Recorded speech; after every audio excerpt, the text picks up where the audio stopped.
I just wanted to spend a little bit of time with you today talking about the next segment of our course.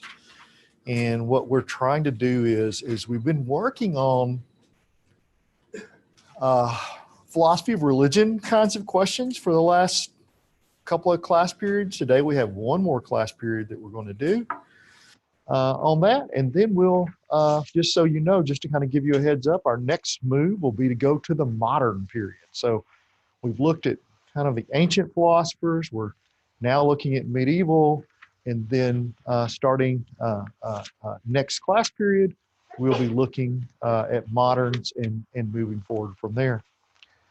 So I believe where we were at last time is we were having a discussion about the existence of God. And I gave you a number of kind of conceptions, ways that people have argued for the existence of God. And there's honestly some quite strong arguments, I think, that there is a divinity. Now, one question that you need to be able to answer, though, or you need to at least have thought about in this regard is the question of, well, what's the biggest weakness?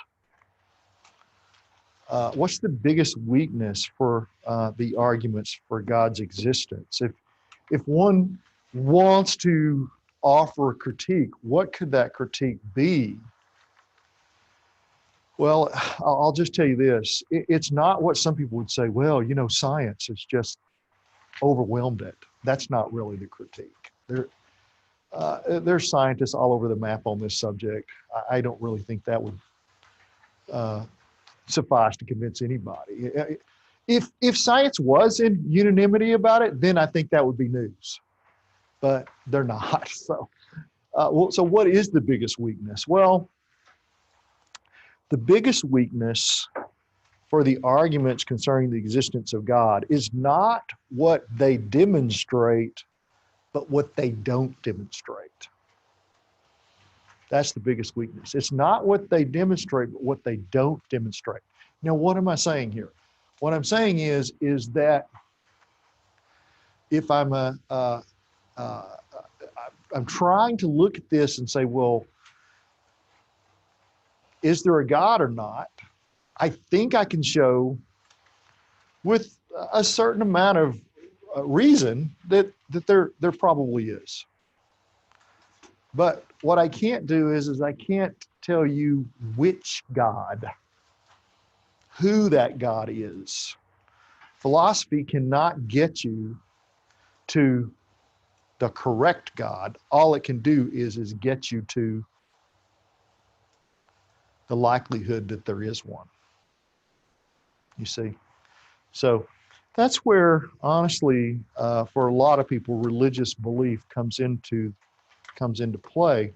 And if you think about Thomas Aquinas's house, particularly the first floor being kind of natural revelation, the second floor being the place where revelation, natural revelation and supernatural revelation or scriptures talk about the existence of God, that then opens you up to get to that third floor, which is, well, okay, if I grant that there is philosophically likely this divinity, which one is it?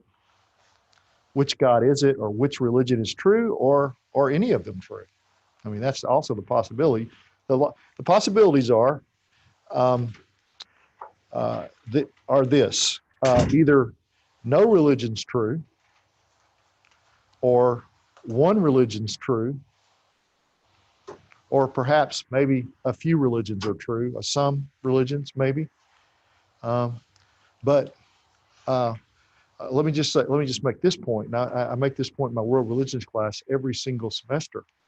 All religions can't be true. That's logically not possible. All religions can't be true. So if you hear somebody say that, you need to just fairly quickly say, make an argument for that. Show me how that's true.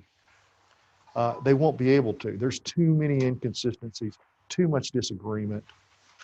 Um, uh, uh,